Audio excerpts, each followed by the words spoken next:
Hello everybody, it's MTG here, and today we have an extremely fun, extremely good Lathiel Bounteous Dawn EDH deck tech.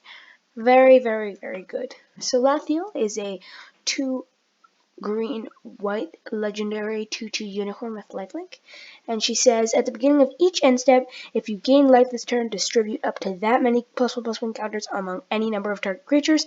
So basically we're just going to be gaining so much life, hundreds and hundreds of life, and then we're going to be putting hundreds and hundreds of counters on all of our creatures, and it's going to be insane.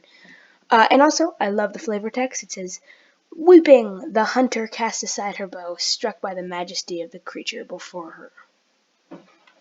So, for ramp, we've got Soul Ring and Arcane Signet and Rampant Growth. Soul Ring costs 1, taps for 2, and Arcane Signet costs 2 and taps for 1 mana of any color in our commander's color identity.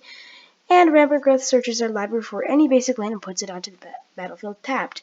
Farseek can search our library for any non-basic or basic plains, island, swamp, or mountain and puts it onto the battlefield tapped.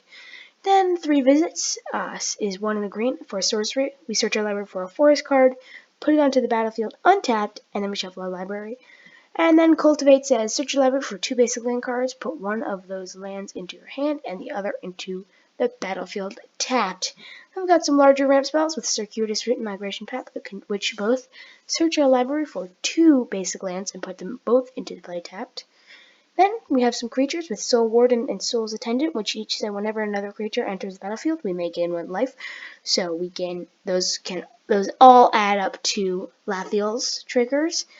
And Essence Warden, which is the same thing, but green. It says whenever another creature enters the battlefield, you gain 1 life. And then we have Speaker of the Heavens, 1 mana, 1/1 with Vigilance and Lifelink, and we can tap it to create a 4/4 white angel with flying. But we can only activate this ability if we have at least 7 more life than our starting life total.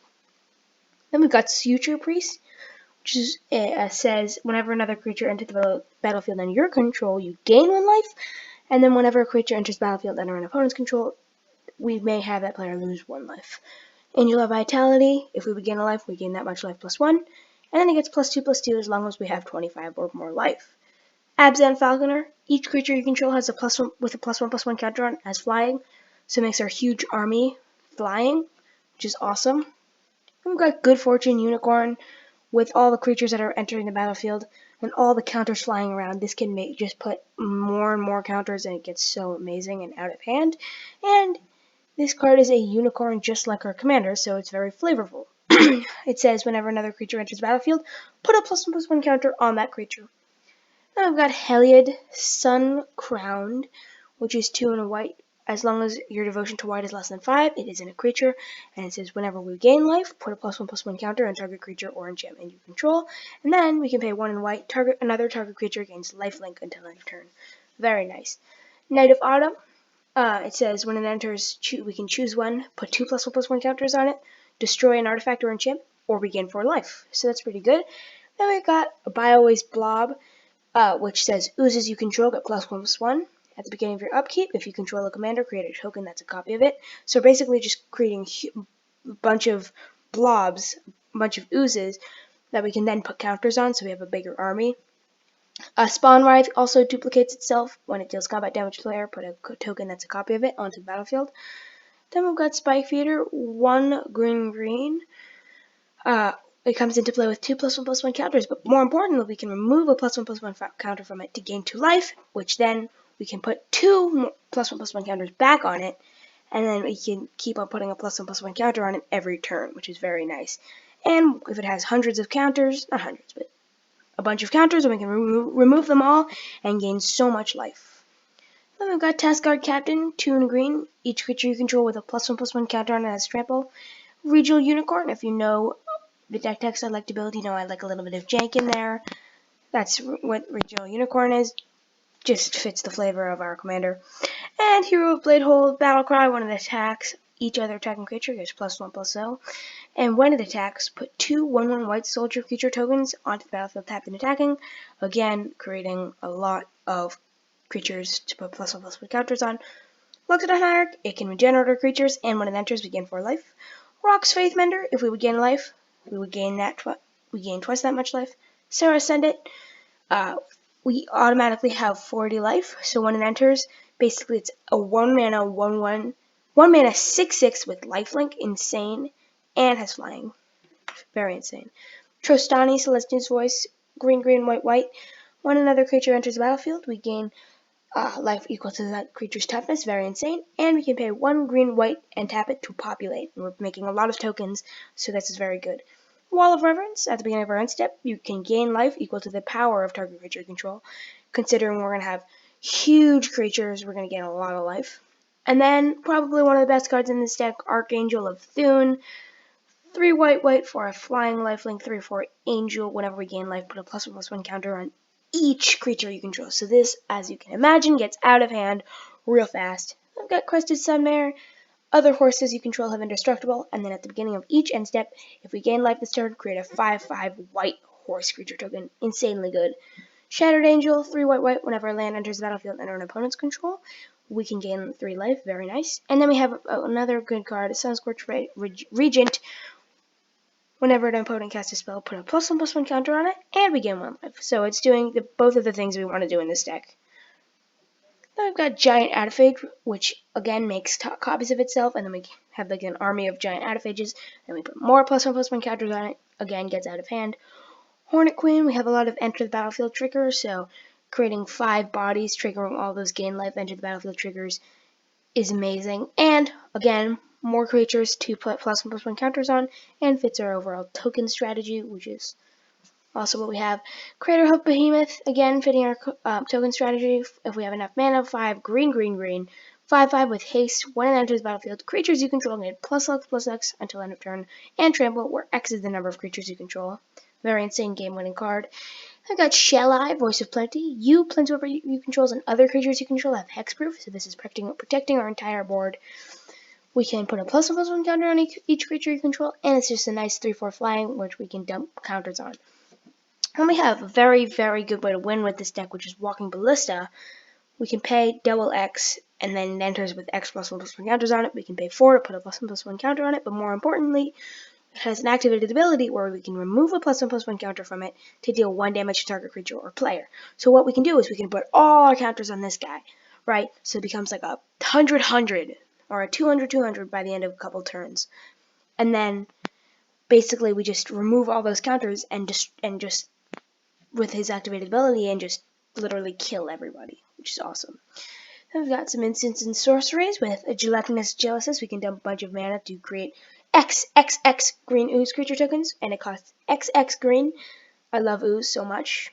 Heroic Intervention, 1 of the green for an instant, permanents you control gain hexproof and indestructible until end of turn. Then we've got Inspiring Call, again giving indestructible to our creatures, and we get to draw a card for each creature we control with a +1/+1 counter on it. Pledge of Immunity, put a +1/+1 counter on each creature you control, then you gain 1 life for each of them. White Sun Zenith, we can dump a bunch of mana into it, create X 2/2 White Cats creature tokens. Congregate, target player gains 2 life for each creature on the battlefield, again gaining so much life. Momentous Fall, I'm surprised, I don't know why this card doesn't see more play, but 2 green, green instant. As an additional cost to the spell, sacrifice a creature, and then you draw cards equal to the sacrificed creature's power and gain life equal to its toughness. So we're drawing an insane amount of cards with a huge 20/20 we have, and we're gaining a bunch of life also. Release the Dogs, again fitting our token strategy and more creatures to put counters on. Overrun, when we have a big enough army, we can just give everything +3/+3 and trample to finish our opponents. Primal Command, another insane card, 3 green, green for an instant. We can choose 2. Gain 7 life, put a non-creature permanent on top of its library. Target player shuffles his or her graveyard into his or her library, and then we can search our library for a creature, reveal it, put it into our hand, and shuffle our library. So many stuff it can do. Shamanic Revelation, draw a card for each creature we control. And Beacon of Immortality, double target player's life total, and we get to shove it into our library. Very insane. Camaraderie, 4 green, white, sorcery, gain X life, draw X cards, where X is the number of creatures you control, and creatures you control get +1/+1 until end of turn. Very nice. I got Stormhorde, which is 10 mana, create X/1/1 white Pegasus creature tokens with flying, where X is your life total. I'm telling you, if we can get 10 mana, this is insane. Game-winning card. Awesome. Got some enchantments with Johnny's Welcome. 1 white enchantment, whenever a creature enters the battlefield under your control, gain 1 life. Primal Range, creatures you control have trample, Branching Evolution, 2 and a green for enchantment. Basically, it doubles our +1/+1 counters whenever we put them on creatures.